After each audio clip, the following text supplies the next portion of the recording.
What's going on, everybody? It's your boy C-Zar, and we are talking about Zebec today, ZBCN. Hit that like button, subscribe. Thank you all for being here. It is the 26th day of March. Here we are at about $0.00235 with roughly 10 hours left in the day.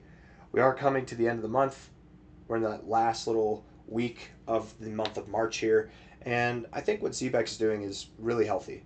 Again, I'm glad that I've taken the voice of reason. I'm hoping I've taken the voice of reason on this thing every time that we've been in this price action. You guys remember this day, right? We literally, in this day, came all the way up to this high, came all the way back down here, and I made my video literally at these lows. And I'm saying the same thing here that I was saying here that I have said anytime that I've talked about Zebec since this has happened, which is that I think that we're going to move up still. I think that there is higher prices to go and that you will see a higher high. I mean, what you're doing here, yes, it's scary. It's super scary. From a high to a low in 3 days' time, you dropped 22%. That's super scary. But if you look at it with clear eyes, you can see you're finding support at prior resistance. That's a good thing. I don't care if you dropped 40%. That's a good thing, right? Double it, make it double, whatever. Find support at prior resistance. It's not a bad thing. We look at this relative pump from the low to the high here. You got the golden ratio. You tipped the golden ratio. That's a good thing. Good things, guys. Don't be worried. Don't be scared, okay? You were neutral for a long time, and then a sudden shift up happened. Do you think that people were accumulating here? Or do you think they were distributing here, right? They're probably accumulating, and now you've got reason to FOMO. The smart money's probably accumulating here. Look, you're getting the same type of candlesticks. It's a little bit bigger, because there's a little bit more volatility here, but it's the same kind of stuff that you were seeing back here. You're accumulating. I think you're going to move up, not down. What'd you do here? You didn't even hit your golden ratio there. Whatever. Anyways, let's look at the short-term stuff. I want to be clear, and I don't want to get you too excited because I'm talking about moving up. We're moving up. We're going to do it. No, it's not going to be like that. I mean, we might move up like this. You might move up and it's actually just a lower high. That is a possible outcome as well. We might move up and we go up to 004. Anything and everything in between is possible. Maybe even a little bit above that. There are targets that are above that makes sense as well. We'll go over all that in a little bit.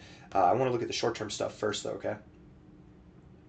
Stock market opens up in 30 minutes. Ho, ho, ho. Man, you know you're mature. I don't know. Are you mature or are you just an adult child whenever you get excited for the stock market to open up? I don't know. It might sound fancy. It's really not, actually. I think it's actually kind of degenerate, to be completely fair. I don't know. Anyways, 1 hour time frame. Looking at the RSI, finding support at the oversold zone, which we have consistently done. Consistently, we've done this. We haven't gotten too oversold. You do have lower highs. That's something that's kind of a point of contention here. Maybe we come up and we find resistance. On top of that, it's not uncommon to find resistance around the 60, let alone with these lower highs. So you could literally find resistance here, move down to the 40, form a higher low, start to like pinch this a little bit, and then maybe you break out later.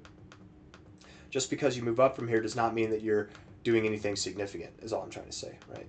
This could be a point at which you get a lower high here, a slightly higher high, and you still move down. And you still see a lower low. It could happen. Or maybe a higher low. We'll see. Maybe this is the beginning of the move. I don't know. I'm not there yet. Stochastics look good. The MACD is unreliable, but I guess it looks good for a move up as well. I would say both with all these indicators, I do think that you're going to move up. Now, how much are you going to move up? If I had to guess, honestly, I think you are probably moving up to your golden ratio. 0026, 00265. Let's target that area, okay? That's where I think you're going to go. Now, does that mean you do it like this? Maybe. Maybe you do it like this.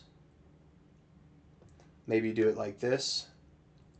It's a little bit bigger, you know? Maybe it's a two-step process.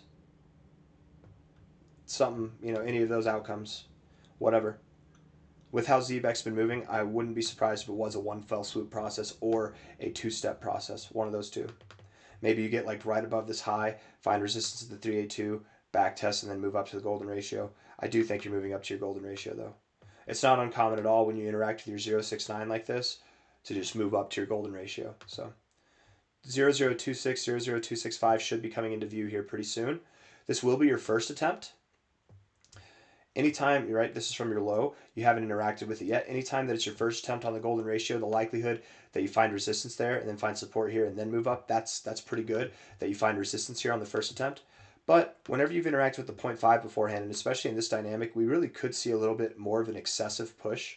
I don't think that this is going to happen, but 0027 to 00279 is a possible outcome. What I'm saying here is if we do break through the golden ratio, which would be excessively bullish, don't get crazy. We're not going to keep going. We'll probably find resistance there, try again later, find resistance there, find support here, try again later, or that could be the lower high that marks us for death, whatever. All I believe is that we're at least going to get a move that's something like 0026 to 00265, another 10% to 13% move from here. And it's probably going to happen, I mean, it's Thursday, probably between today and tomorrow, I would guess. Timing's not my strong suit. I've actually tried to stop doing like long-term stuff. Okay, long-term timing, it's a little bit different. Short-term timing is not always the easiest because it could be a day, it could be a week. And really, honestly, it's not that big of a difference. I have a feeling if you had to wait a week for a 10% move, you wouldn't be any more excited than if you had to wait a day for a 10% move. I mean, of course, it's more exciting if it happens quicker, but it really doesn't matter. I don't think it matters. Lower lows in the RSI, lower lows in the price, finding support in the same areas you've been finding support at really since the beginning of March, so cool. Nothing special there. I mean, it makes sense that you're going to move up from here. Stochastics look good. The MACD looks good. The MACD actually looks really, this is a nice look, you guys. You're doing this weird thing where, man, this is crazy, where you're bouncing off the zero, which is good, but then you're not, which is bad, but now you're looking like you want to bounce off of it again. You got a false cross to the upside, which is bad, but now you're getting a false cross to the downside, which is good. You've got like good, bad, and then good. It's I don't know. It's throwing me for a spin, but ultimately I think that that's only a more positive thing than if you just came down here in one fell swoop and then moved up. I think this is more positive the way that it's structured here. So you're due for, again, I think that this kind of look does make me think that you actually might see something that is a little bit more exuberant. We might just move straight up to 0026, 00265. I'm calling for it. I don't think it'll be a two-step process. I don't think it'll be a three-step process. I think it will be a one-step process. But if it is a two or three-step process or a four-step process, five-step process, I believe that that's the next place. And I mean, with the way that 4-hour MACD looks, maybe you do. Maybe you do move all the way up to 0027, 0028. Maybe you do. Just because we find resistance in this area does not mean that your move is over. You could find support at a lower level, and you probably do. And I'm really not going to be surprised at all if we see higher prices. The reason why I like that, why I like these higher prices. Come on now. Nope. No. There we go. There we freaking go. From a high point here, connecting the dots down. Right? I mean, those... Oh, come on now. This area still falls just shy of this trend line. We don't need to hit the trend line. We didn't hit it here. We didn't hit it here. We don't need to hit this trend line. But this area is still below it, but it's close to it. And that's 003 to 00336.